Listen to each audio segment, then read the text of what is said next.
Good morning, and welcome to the latest edition of Crack and the Bat, which is brought to you by the Irish American Baseball Society, which is a society for Irish people who love baseball and baseball people who love Ireland. I'm Sean Clancy, president of the Irish American Baseball Hall of Fame, and I'm delighted this morning to be joined by a member of the Irish American Baseball Hall of Fame and voice of the Tampa Bay Rays, Dave Wills. Dave, thank you for joining us for a couple of minutes here this morning. We delighted to have you.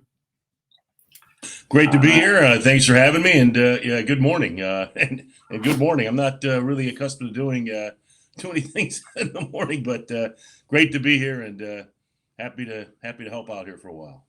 Well, Dave, I have to tell you, we don't need to see my washing machine.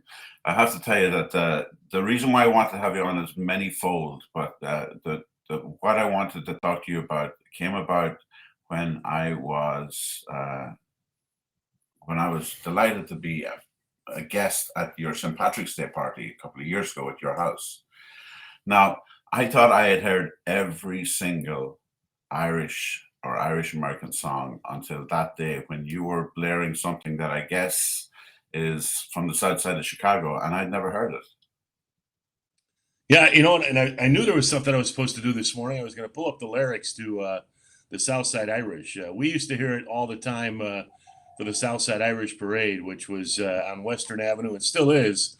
Matter of fact, I think it's coming up the weekend before. It's usually the Sunday before St. Patrick's Day. So it'll be coming up this Sunday. I think, what is it, March 12th or 13th or whatever, but which is also a pretty good day. But yeah, Terry and Whitey would sing it all the time. And, it's the Southside Irish from Bridgeport to Beverly and from, up north to South Shore. And there's two teams that the people on the south side of Chicago root for. It's the Go-Go White Sox and whoever beats the Cubs. So, it's one of my – it was an anthem for a long, long time there for me in the south side of Chicago.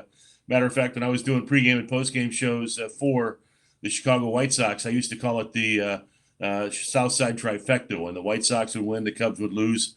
And at the time, the Twins were holding on to the top spot a lot of times in the American League Central. And if they would lose, it unfortunately for the White Sox up until 2005, it didn't happen often enough. But, again, that was a song that was kind of a South Side anthem for a long, long time.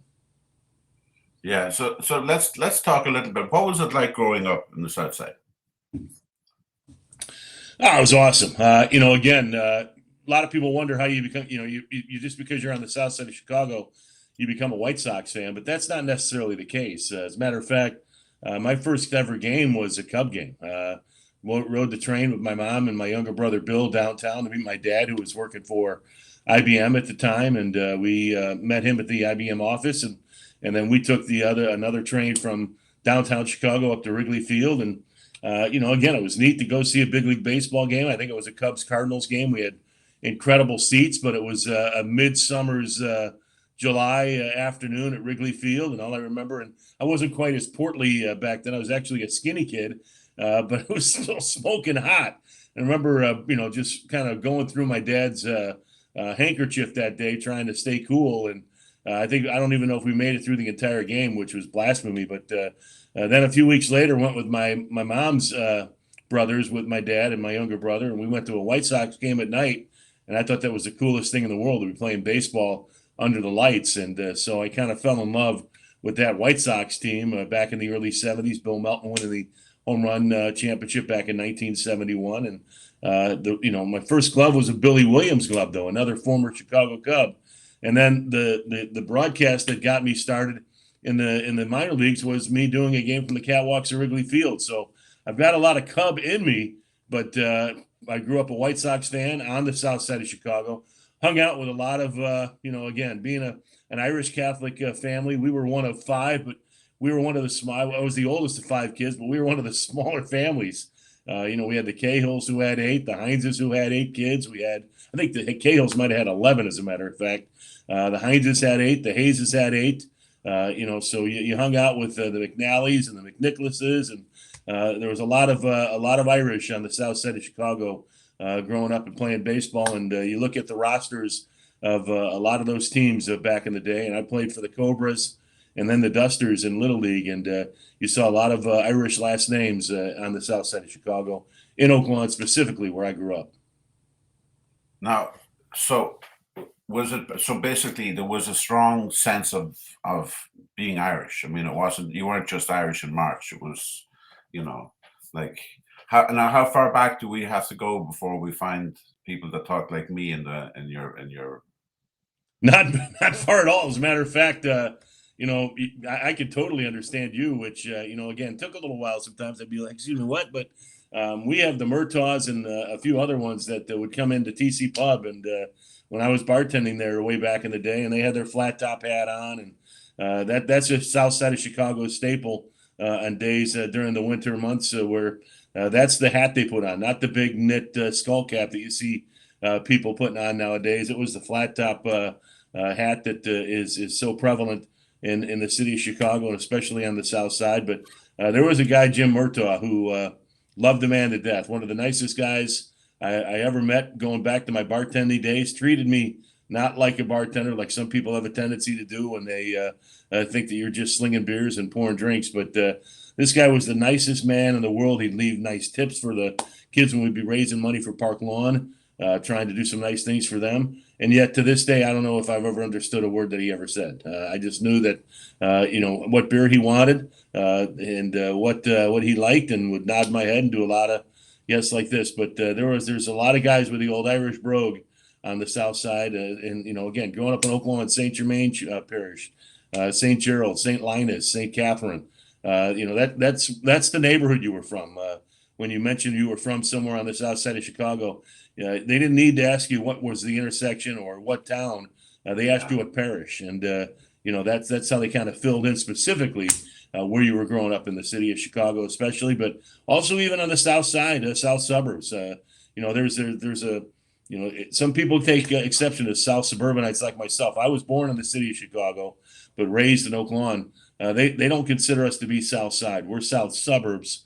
But again, I had a blast growing up, and like I said too, a lot of it was filled with a lot of guys like me who I had a lot lighter here. Maybe it's starting to get a little bit lighter, as you can see some of the salt and pepper kicking in. But it was a blonder mix, and there was a lot of guys with blonde hair, freckles, red hair, freckles, playing a lot of baseball on the south suburbs and the South Side of Chicago for sure. Oh, that's pretty cool. So we got that squared away.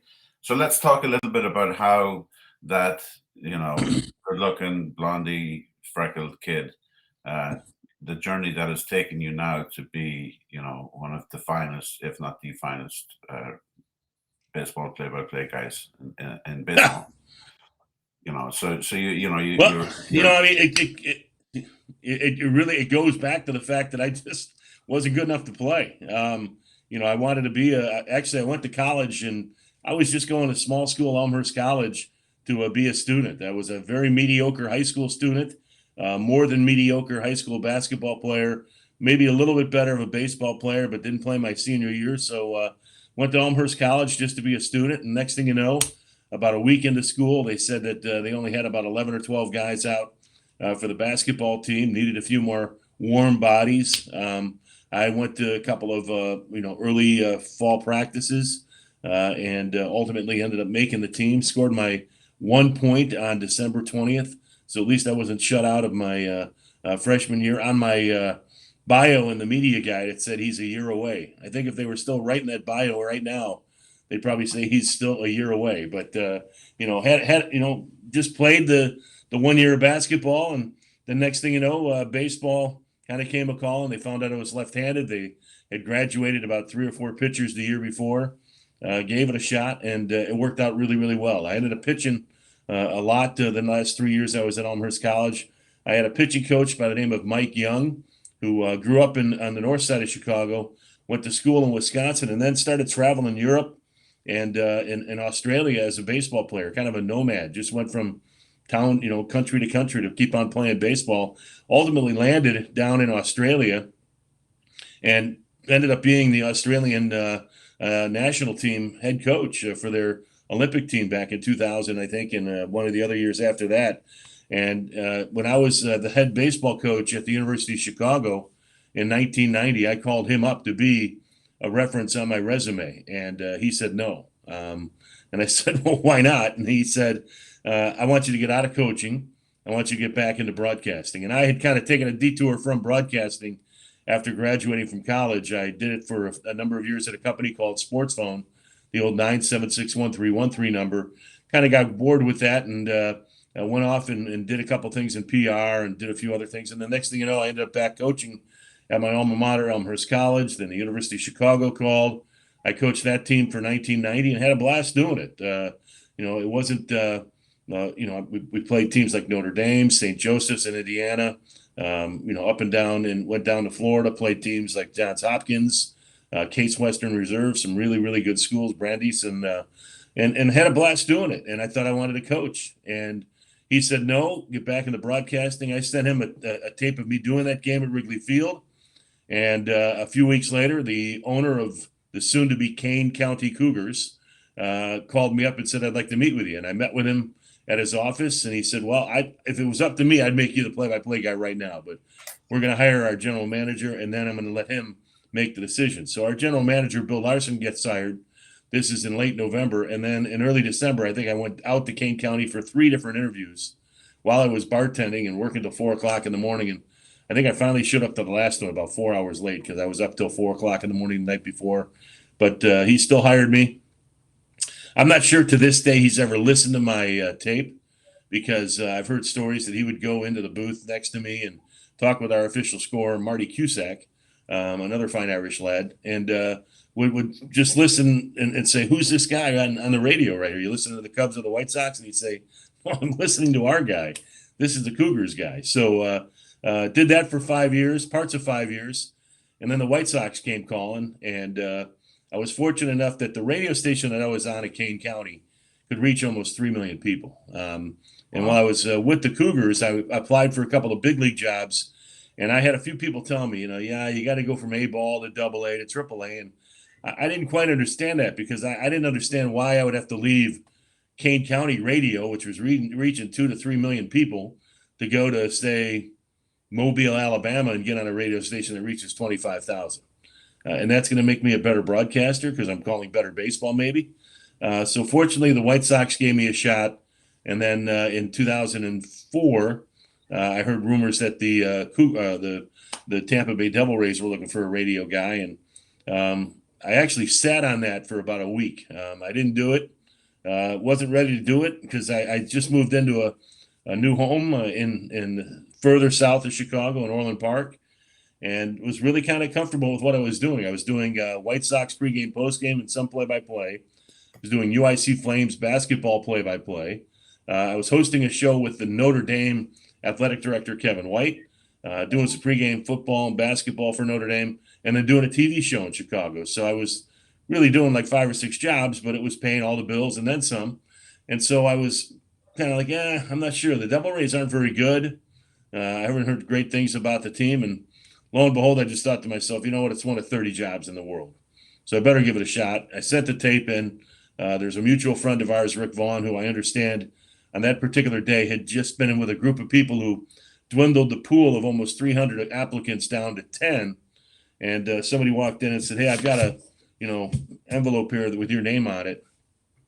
And Rick, out of the kindness of his heart, decided to play the CD, and I became number 11 of the final 10. And then the rest is history. Ended up hooking up with Andy Freed. And I think that, you mentioned me earlier, but I honestly believe that when you get Andy and I together, I do tend to believe that there might not be that many better broadcasts out there. It's been proven. You've been voted the number one in baseball.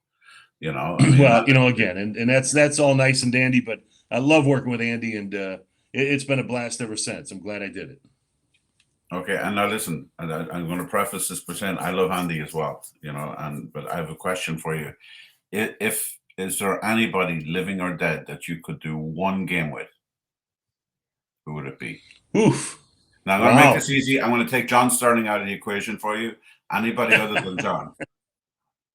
That would really enjoy. You know what? Wow, that would be one. I wish you would have told me this about 2 days ago. I could have really worked through this. I mean, listening back as a kid, growing up in Chicago, loved Harry Caray. I did actually several innings with Jimmy Pearsall, which back in my Kane County Cougar days, which were absolutely outstanding, entertaining. I had my finger on the cough button the entire time, ready to dump him, just in case he said something he wasn't supposed to say. But that was a blast. I would say Harry Caray probably, but at the same time, then I've heard some documentaries that Harry wasn't at times maybe the easiest guy to work with, and would love to all have all the big moments. And I love having all the big moments. So I think that the guy that I thought would be maybe kind of really, really interesting maybe would be Tony Kubek.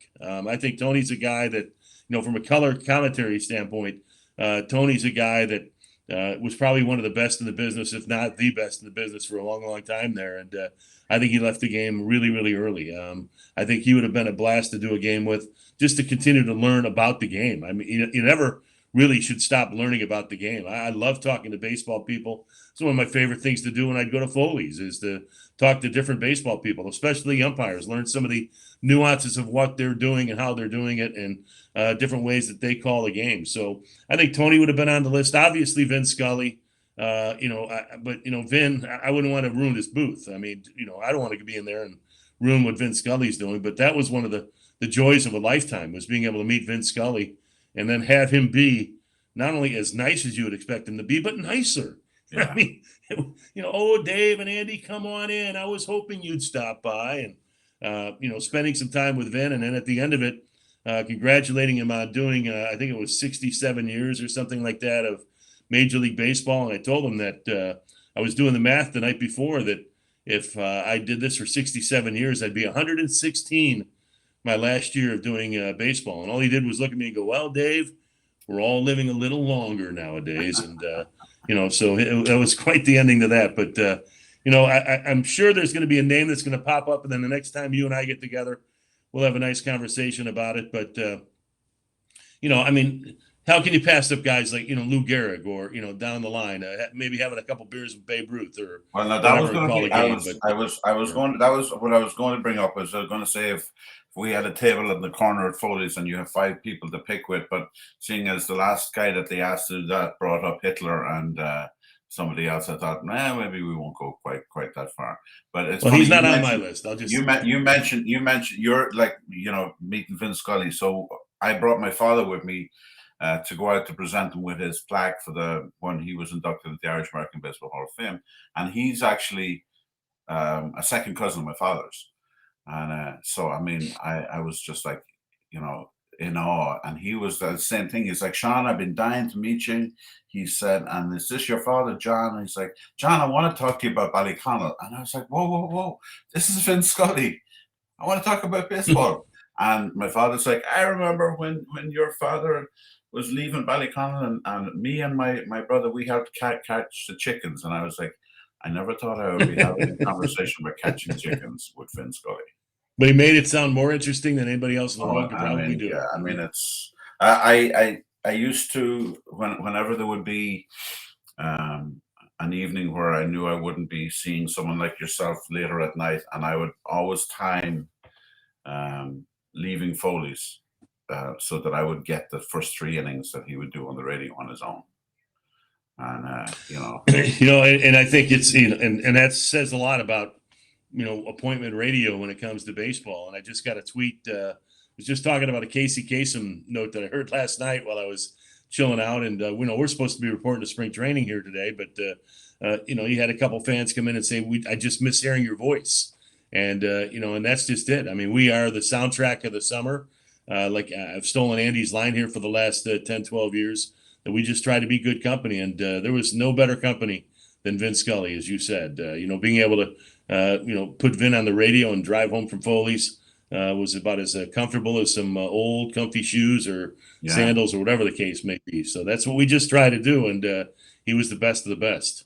Yeah, I mean, it's there's to me, there's nothing better than slapping on a set of headphones, and whether it's take Foley for a walk, whatever, and just spend time with you guys. I mean, people, when you think about it, we're with you for, 162 days of the year. I mean, and it's for 4 hours. So, I mean, it's yeah, there's a great poster in the in the Minnesota Twins press box. And I don't know if you've been up to the new ballpark's press box, but it's all about Herb Carneal. And it says he was with you when you walked the dog. He was with you when you mowed the lawn. He was with you when you changed the oil. He was there when you changed out the storm windows, when you raked the leaves in the fall. And that's just it. We're with you. We don't necessarily have to be locked into a conversation. I think that's the beauty of baseball, especially on radio, is that you don't have to be. There are guys who are tuned in and like really locked into every word you say. But I think a lot of people just have us on in the background, and when they start to hear myself or Andy start to get a little bit excited, then they kind of stop maybe what they're doing to hear what's going to happen in the game or what is happening in the game. But that is the beauty of baseball and the radio, is that you don't have to listen to every single word and stay locked in. We just try to be good company with you when you're doing whatever you may be doing. And in your case, a lot of times I know over these last year and a half or two, walking Foley and some of the most beautiful landscape in the state of Florida around there, around Honeymoon Island. And there are many times where I know you'll shoot me a text and say, hey, we're listening right now as we're crossing over the bridge or we're on the beach. And it's a nice way to spend a night in the state of Florida. That's for sure. Oh, without that, and by the same token that you just said that, I mean, I'll turn on the when you're playing a day game, I'll turn on the car after finishing work or what have you, and without getting the score, I can tell by the tone. It's like, oh boy, it's not going well, and he's not happy. Yeah, I do wear my emotions on the sleeve. I've had a few people, say that's not the greatest way, but honestly, I'm a Rays fan first and foremost. I just happen to have a microphone in front of me while I do it, and I don't want to get so far as to say that I'm the happiest guy in the world when the Rays win and the saddest guy, but I don't know if there are too many people that take wins and enjoy them more than I do. In the same way with some tough losses, but I go back to our days when Joe Madden was our manager, and I think Joe taught me a lot about the game of professional and Major League Baseball, is that it's a daily thing. And if you get too high and get too low, it's going to really, really beat you up. So celebrate the wins for 30 minutes. And I know that there have been a few times where I've stopped by Foleys after games where I probably celebrated a little more than 30 minutes after a game. But also, if you lose a tough game, wallow in self-pity maybe for a little while for about 30 minutes and then move on. And that's what I've really tried to do. And I think it's a lot better for your health that way too. Yeah, I mean, it's for me, I know exactly what you're saying. But for me, I mean, I remember going to visit you guys in the Trop back in some of those early years when you go in a game in September, and you guys might be 10 or 12 games out, and and the Notre Dame game may or may not have been on the monitor as opposed to the Rays game, Maybe. and then. For me, that first year that you guys made the playoffs, was that 08? 08. 08. I mean, the excitement when you guys, I mean, when you came in that third time, and it looked like you guys were going to. I mean, it was one of the coolest feelings. It was. I felt like I was part of it. Like I was living this experience with you guys, having been through all of those years where there were some bright spots and there were some good games and there was some fun things to talk about. But I mean, I was lucky enough to be at game one of that World Series, and then I had to fly to Ireland, and I learned a lot about roaming charges during that World Series because I listened or I was watching it. I couldn't listen to you guys like you do now, but I was watching the game on my phone, and I come back and I've got a $700 phone bill. I was like, should have told Stu that when you saw him at Foleys a few years ago. Stu, would you mind paying this? So Dave, listen, this has been an absolute pleasure, and I appreciate you taking some time and the giving. What we tried to do is we tried to give the members of the society, a little insight into not just the baseball part of it, but just like the Irish side of it and the personal side of it. So hopefully very soon we will be back to hearing you on the radio. Well, again, you talk about my Irish heritage. I mean, and a thing that I remember about growing up on the south side of Chicago about, again, almost everybody, but especially the Irish, is that one of my mottos has always been, anybody can work hard, anybody can play hard, but it's tough to do both. And I think growing up around the south side of Chicago, I saw a lot of people work really, really hard, but then I saw him play really, really hard. And a lot of those were the O'Grady's and the O'Keefes, and like I said, the Hineses and the Hayeses, and then even the Willses. So and like I was telling you too when we went on the air, still have a very, very special spot in my heart for everything you've done for me, for my family, for our team, and for the baseball community, and obviously for the Irish community as well. There's my Foleys menu that's right on my wall in my office here that I see when I walk in this office every day, and I see when I walk out. And miss the turkey burgers, miss the cold Bud Lights, miss a couple of Tito's here and there, but mostly and more importantly, miss the people. Yes, Really, that's really exactly. miss the people that I bounced into all the time when I'd go into that place. It was a must-go situation, and we went to New York one time last year because of the pandemic and didn't go until the end of the year. And it was the most awkward trip I've had there since 2005. I didn't know what to do, where to go, who to see, and I just, again, thank you for having me. Thanks to everybody who tuned in, and Sean, I look forward to seeing you here in the very, very near future. Awesome. Take care. Thanks, Dave. You're welcome.